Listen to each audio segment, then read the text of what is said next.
You are listening to The Ben Keech Show, where every day the objective is simple.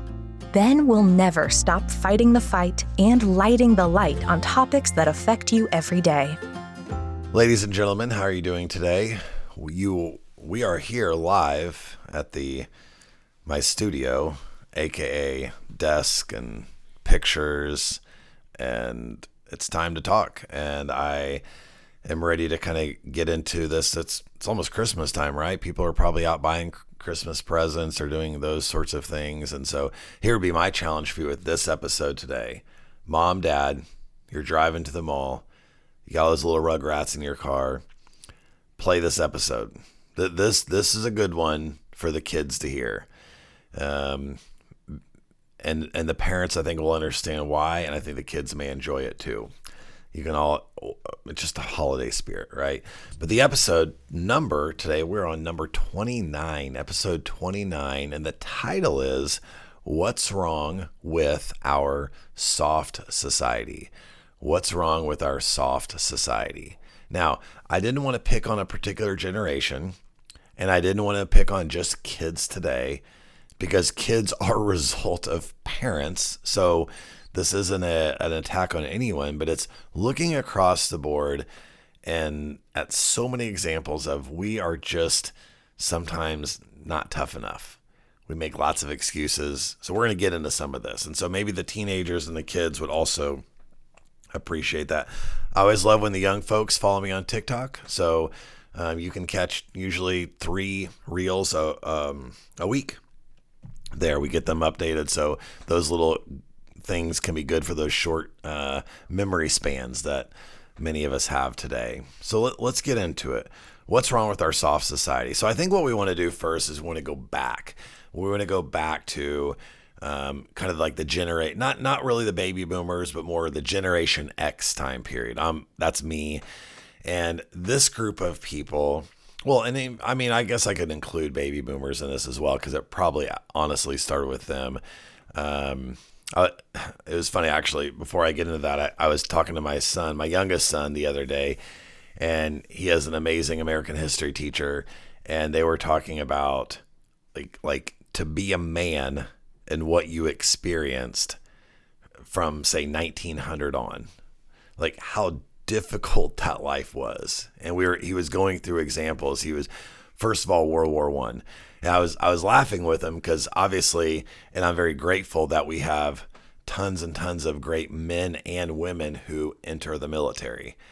I will tell you this, I sure as heck wouldn't want my daughter, wife, mom, or any other female I know to enter World War I and be put in those battle situations. So think of what men endured in World War I. Think about the Spanish flu and how many people died.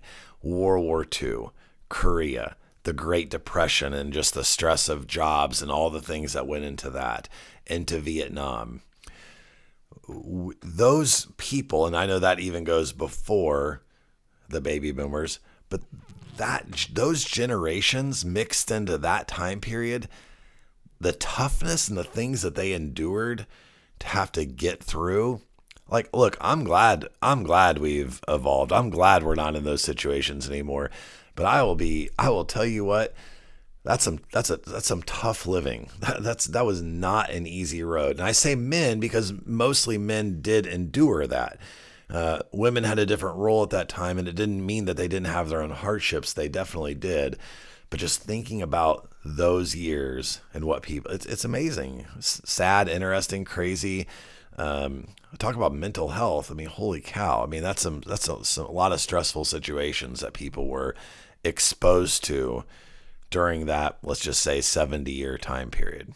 So we understand that those parents, emotions and connecting in that way, that was not the objective of the average parent. Here's how we're going to live. Here's what we're going to do. Here's right. Here's wrong. Dad's enforcer, mom's supporter, and that's what it was. And it wasn't about any kind of psychobabble. It wasn't about feelings. It wasn't about any of that stuff. Now, I'm not saying that's right. I'm just saying that was that generation. So they're going to be tougher.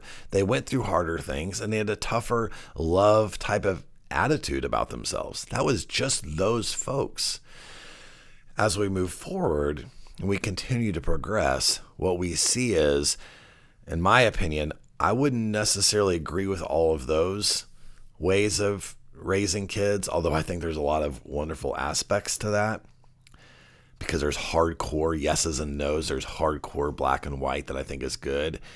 But what's happening is then they have kids and then they have kids, and the bad elements of this, and this is what we as parents do, pay attention to this. What we do is we take whatever our perception of bad was from our upbringing, from what society, whatever that may be, and we go a different direction. Now, that can be great, but it can also be an overcompensation. Sometimes we go too far. What we want to do is we want to understand all of the fine lines. We want to understand how we need to be tough, but how we need to be, loving and soft or patient or graceful. We don't want all of one thing. And what I see in our society is I see a bunch of soft, weak human beings. I'm not talking about kids. I'm talking about across the board. Or at least I'll preface what I said to say there's too many elements of people's lives that are like that. So that being said, let's kind of get into some of these things. We give people awards for showing up. You take your kid to a basketball tournament, a wrestling tournament, a baseball tournament, whatever. You pay a bunch of money. They play in 4 games. They lose every single one, and they're getting a ribbon. They're getting a medal. Throw those things in the trash can. Those are garbage. And when your kid's like, oh, I just like that. Like, no. Awards are for earning. Awards aren't for showing up. You didn't even pay for this. You literally got to roll out of bed, grab your glove, and drop a couple fly balls and walk the bases loaded running. Like, you did nothing except for contribute to a losing team. Now, I know that sounds harsh. I'm making a point. The point is, awards are for winning. Awards aren't for just you got in your car and your mommy made your water bottle and you maybe have your cleats tied and you showed up and didn't win. Throw them away. It's garbage. But we give them to them because we want people to feel good, and it's special, and it's actually more business, honestly. If you actually want to be truthful about it, the companies that sponsor these tournaments, they're not doing it because they care about your self-esteem. They're doing it because other people may do it, and they want you to keep coming back to their tournament because it's $500 a team to get in our tournament. It's actually financial is why it's doing it, but it's creating this stupid thing with our kids that I don't think is any good. We want to look at not what your kid wins or loses or what their record is per se. We want to focus on the process. That's what we want to award. So when your kid struggles in something, could be violin, it could be basketball, whatever, we want to say, I loved how you're out there in your backyard shooting for 30 minutes. Like, the process should be applauded. The process is what it's about. It's not about what ends up happening at the end of the day, which is why a fake award is stupid. What we need is we need to help our children understand the process to becoming successful. And when they do things to be successful in whatever's important to them, we need to recognize that, but not with a medal for sure. Okay. The other thing that happens though is sometimes we praise vomit our children. Like, we become over complimentary. I always laugh, and I've coached a lot of girls sports, boys sports, but it's funny in girls, like, you be coaching, like, I remember my daughter was like 10 years old. Okay. And I'm coaching her and all these men, see, it's mostly, this comes from men. It can come from women too, mostly men. They're wanting to call these 10-year-old girls ladies. This is a little bit of a side note. It's almost more of a pet peeve. I'm like, hey, guess what? My 10-year-old daughter, she's not a lady. Like, not even in the slightest. She's literally just a girl. But we want to have these fake elevated labels for people. We do it, if you pay attention, we do it all across the board. Now, I'm saying what I'm saying, knowing that there are some kids with certain coaches who aren't good and certain parents who are not good in this regard. We we do want to make sure that we are complimenting our kids. I'm not advocating for just this like jerky kind of mentality to people. But when you overpraise, when you fake praise, like say things that aren't true, like, oh my gosh, you did an amazing job pitching today. They're like, actually, that kind of sucked. So again, are we praising the result or the process? Get back to the process. You can find the good things, but kids know fake compliments. Hey, spouses know fake compliments. Like none of that feels good to us. And so what happens when we get these like fake things, it actually creates insecurities because we don't believe what's being said about us. And we question even what's being said. And then that gets in our own head and that can spiral. So I'll always forget this when I did my student teaching. This would have been back in like 1999. And I was at an elementary school and I had an amazing instructor and he gave me a little keychain thing, like golden plated keychain thing that said good job. And his point was, you tell the kids good job a lot, but that's kind of a bogus compliment. Your compliment needs to be kid specific, action specific. You need to, oh my goodness, Johnny, the way you're dribbling the basketball today versus a week ago, amazing improvement. The process, specific compliments, not fake and fraudulent things that kids can see all the way through and actually goes to hurt them more than helping them. There's a blessing that a kid receives when he earns something for what he actually did. And that's just like in talking about like why kids are soft, like just giving them a bunch of fake stuff, you're robbing them of something. Look at a kid's face when they know they did something great and they know they couldn't do it before. That is the result that the face of a child tells you everything that you want to know when that progress is made. That's what we want to get to. But to get to that, we have to be honest with our communication and we have to really focus on the process along the way. Super important, super important. Okay.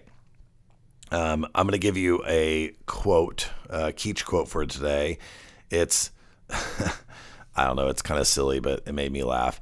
Marshmallows can handle a campfire more than some people, some kids, some adults can handle their own adversity. And it means they can't. It's because they're soft. It's because the second adversity hits, oh my gosh, it's not fair. They play the victim role.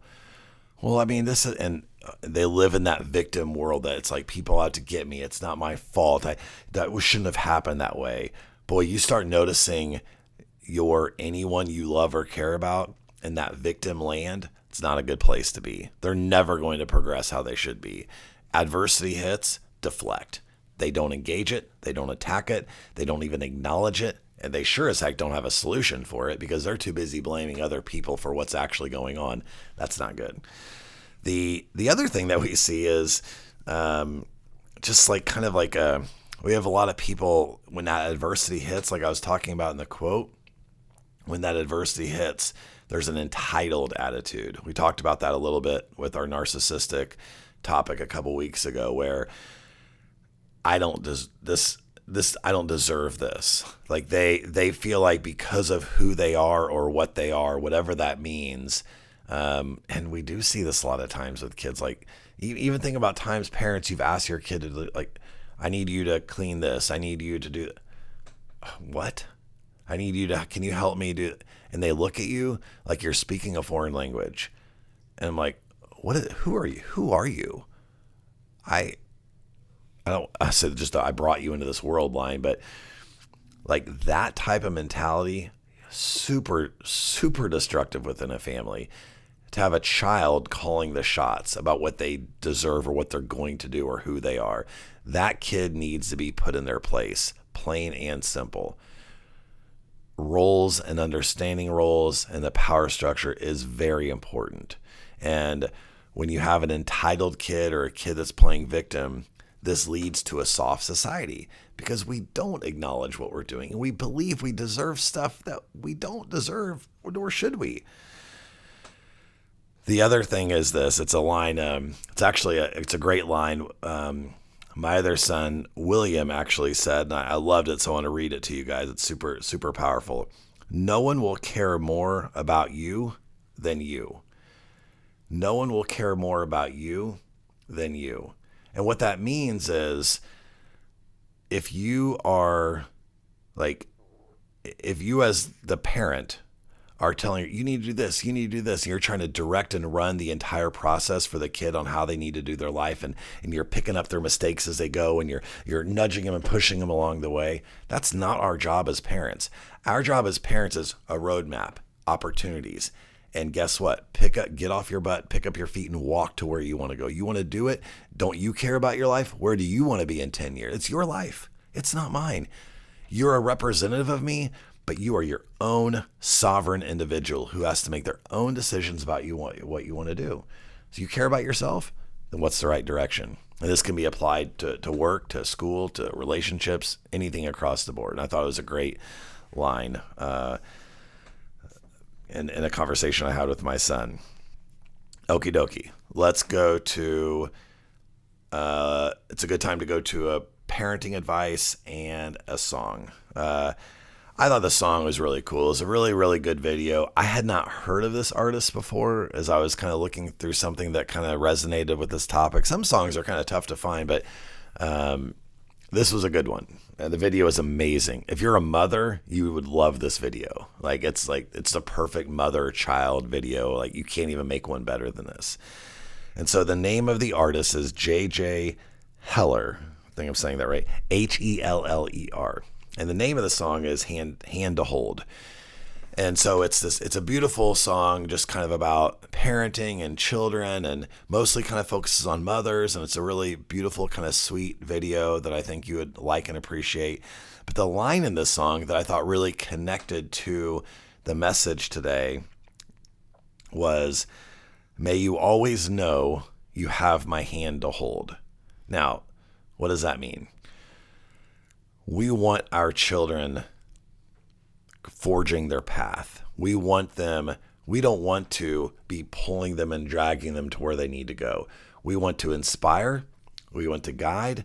We want them to also know I'm always right here, though. Like, I'm not holding your hand through your life. I'll always be here when you need that, whether you're a 60-year-old that needs advice from your 85-year-old parent, or whether you're a 10-year-old that needs help from your parent. It doesn't matter.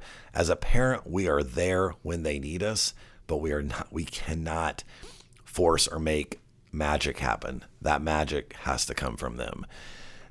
It's a great song. The parenting advice is this. We all say we want confident kids. We want our kids to believe in themselves. We see the best in our kids. But you cannot be confident unless you've had literal success. Confidence doesn't come because I said so. Confidence doesn't say, Dad says this, so that does not. Your words don't actually breed confidence. Now they can inspire, and they can impact you. I don't want to minimize what they mean, but at the end of the day, confidence comes from success. And so we want to ask our kids, what do you want to be successful at? Where do you want to go? What are your goals? How are you going to get there? And then look at the process. Talk about the process. Be proud as they make progress through these steps. And as they have little bits of confidence along the way with little achievements, you can pull back and then watch them go. And I think it's a beautiful thing as a parent. There's nothing that makes you more proud to see your child taking ownership over their lives and going in places that maybe you didn't even think that they could. It's a wonderful thing, but you kind of got to step back sometimes. So anyway, folks, that is episode 29. Thank you so much for listening. I actually ordered the shirt I'm wearing. I ordered another 15. I don't know. It's probably too late for a stocking stuffer, but I mean, if you ever want a shirt, I'm just I ordered them to give away. I don't have some fancy store where I'm selling them or anything like that. But if you ever would like something, just send me a message and I'll send it out to you free of charge. And I appreciate that. And you just got to like the color yellow. That's all I can tell you. So anyway, thanks so much, everybody. Love having you on board today. Have a great Christmas, a wonderful Hanukkah, a stupendous Kwanzaa, whatever the heck you're celebrating. Love it, enjoy it, and I'll see you for our last episode of 2023. Thanks so much. Bye. Thank you so much for listening. Let's keep the conversation going. You can reach out on Ben's website, www.benkeechshow.com, or on social media to chat. And please remember to subscribe so that you never miss an episode.